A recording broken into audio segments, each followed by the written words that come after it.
to Lovin' Life's Journey. I'm Chantel. Thank you so much for stopping by. Today I have a DIY project that is super versatile. It can be made for virtually any season or any holiday, and I think these would make great gifts.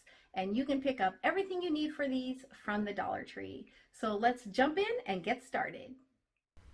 So the last time I was at Dollar Tree, I found these 2021 12-month calendars, and they had some really great designs.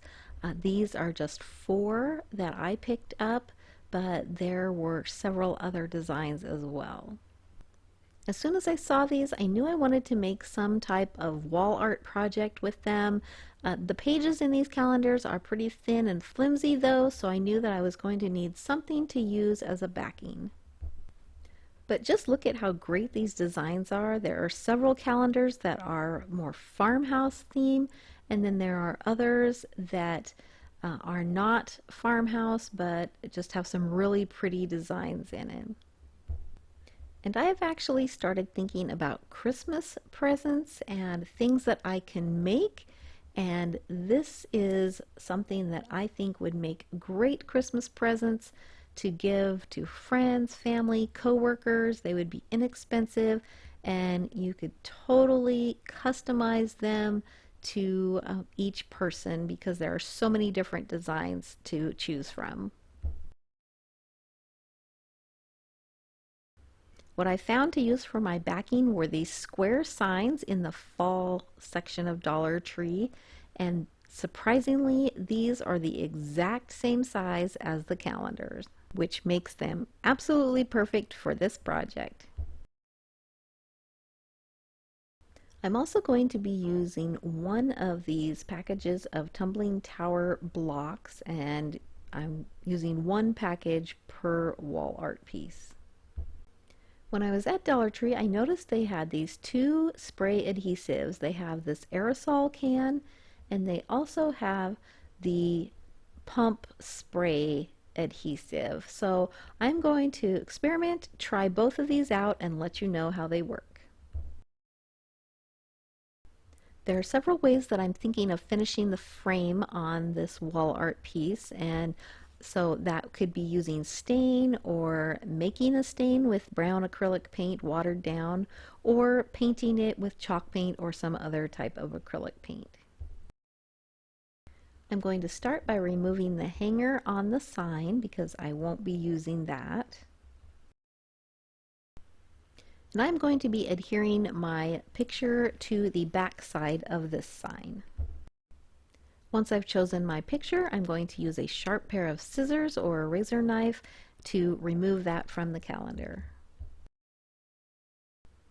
Since there is a hole in the top of the page where you would hang the calendar up, I'm going to take a paint that is similar to the color of the background of my picture, just paint a little section where that hole is going to be so it won't be as noticeable. And then I'm going to give this aerosol spray adhesive a try and see how well this works for attaching the picture to the sign. So when I first put my picture on here, it went on really nicely, and I thought, oh, this is going to be great. But because the paper is really thin, pretty quickly it started to wrinkle, and that made me a little nervous. But I know, like with Mod Podge, sometimes it wrinkles, but as it dries, the wrinkles kind of come out. So I just went with it, and I'm going to let it dry and see how it turns out. So next I tried the pump spray adhesive, and I found that it was harder to control, and I got a lot more kind of spots of glue instead of a really fine mist. And so I was not terribly impressed with this one. It seemed to stick just fine, but it was kind of uneven in places, and I felt like it just made a lot more wrinkles in my paper. I decided to try the aerosol spray again, and this time do a lighter coat and see if that helped to reduce the wrinkles.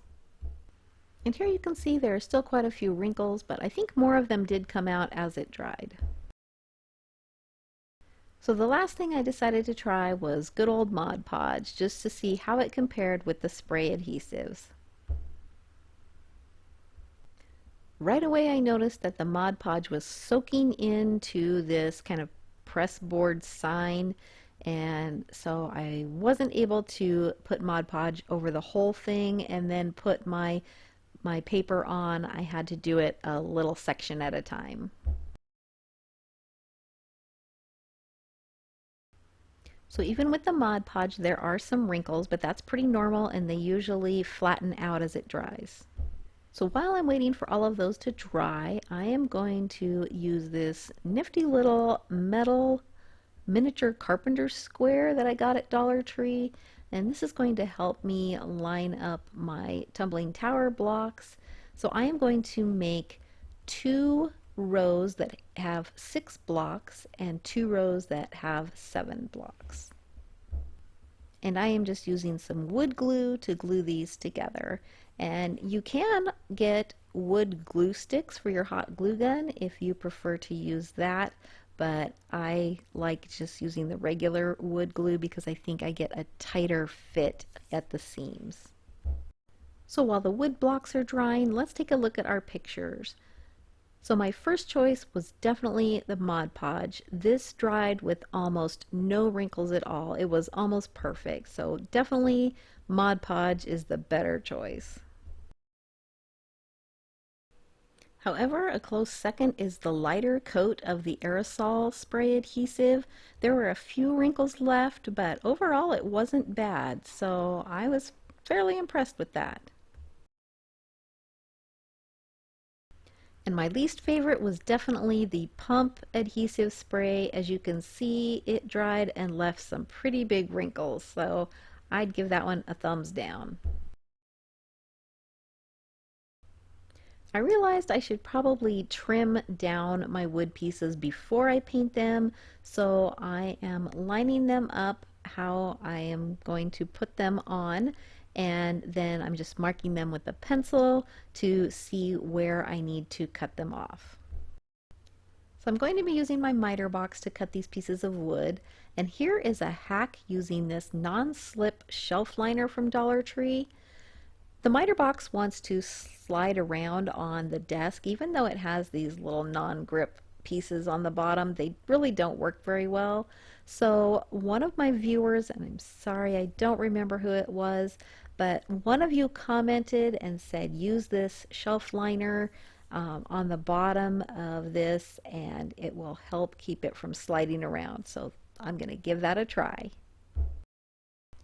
If you do very many craft or DIY projects and you don't have one of these miter box and saw sets, I would highly recommend you get one. It just makes it so easy to cut small things like this, and it kind of takes the intimidation out of wanting to do projects that require cutting wood pieces, because not everyone has power tools or likes to use power tools. So this is just an easy, inexpensive way to have a tool that's easy to grab and use for these types of projects. I will put the link to this in the description box below if you want to check out where you can get one. And thank you to whoever told me about this shelf liner hack, because it was awesome.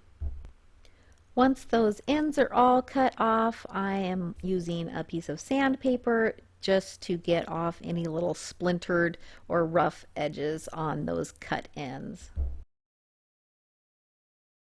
And I decided to go ahead and paint mine using ivory colored chalk paint by Waverly. I picked it up at Walmart. I just keep it on hand because I use it for a lot of projects.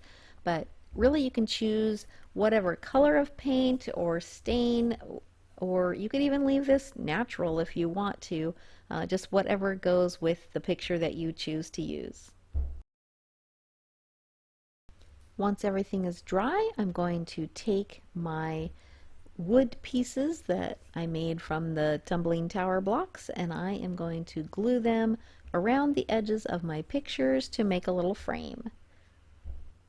And I did try to not paint the areas where I would be gluing because I wanted it to be as strong of a bond as possible, because it's a pretty narrow edge that I'm gluing. So it can be a little bit tricky to get a solid bond. So I am using a combination of wood glue and a little bit of hot glue.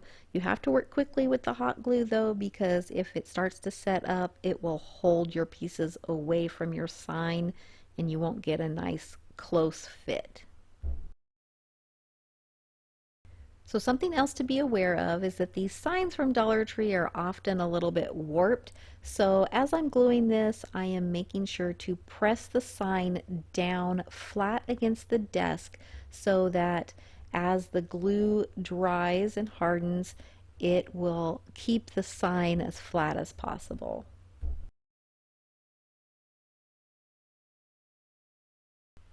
And once I have the frame all glued around my sign, I'm going to put something heavy in the center and let it dry completely.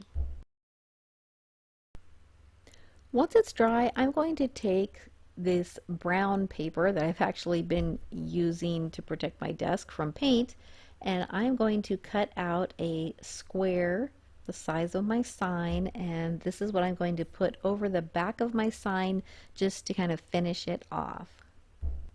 And you can buy this brown craft paper at Dollar Tree.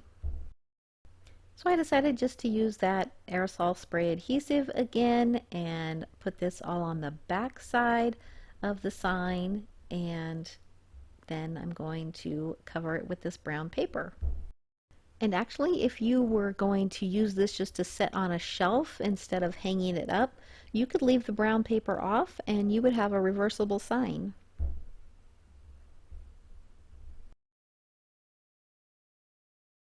I want to be able to hang mine up, so I am going to use one of these sawtooth hangers. This is one that I just had on hand, and I am going to be putting this on the back of my sign. Now I do not want to glue it to just the paper on the back of my sign because I think that that is just asking for it to rip and fall off the wall. So I'm actually going to measure and mark where I want my hanger to be. Then I'm going to use an X-Acto knife to cut out the paper, and then I'm going to hot glue my hanger directly to the back of the sign so that it will hold stronger. Now this is a pretty light wall art piece, so there's not a lot of weight to it, and I think this is going to hold it just fine just by hot gluing it. But I am using Gorilla Hot Glue just for a stronger hold. Now I could leave it this way and just hang it this way, but I decided to add a little bit of embellishment to the top. So I'm taking a few sprigs of eucalyptus greenery that I had from Walmart and hot gluing that to the top center of the frame. And then I'm going to add a little simple buffalo check ribbon bow. This is ribbon that I did get at Dollar Tree, and I think this just finishes it off. Here it is all finished. I think it looks great. It looks so much more high-end, and it would be a great gift to give to someone. So obviously this is a farmhouse style, but you could do this in so many different styles because they have so many different calendars to choose from, and you can paint the frames differently and add different embellishments. And so I did do one that I wanted to show you just to give you an idea of a different style to make.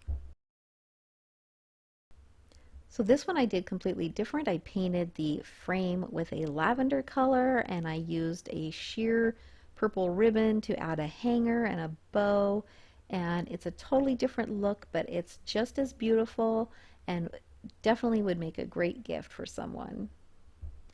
And they are super budget friendly because there are 12 pictures in one calendar for $1, and then your other supplies are very minimal, so this is a great budget friendly gift giving idea. And here are two of the calendar pages that I just put on the signs, and I didn't even put the frames around them, and look how cute they look just sitting up on my little shelf with some decorative pumpkins and leaves, and I think it makes a great display. I hope you enjoyed this video. If you did, please give it a thumbs up. It really helps my channel to grow. And leave me a comment and let me know which of these projects you like the best, what style, or maybe if you have an idea of how to decorate or embellish it, I would love to hear that as well. If you have not yet subscribed to my channel, I would love to have you stick around, so hit that subscribe button and also the bell to set your notifications so that you don't miss out on any DIY projects to come. Thank you so much for watching. I hope you all have a blessed day.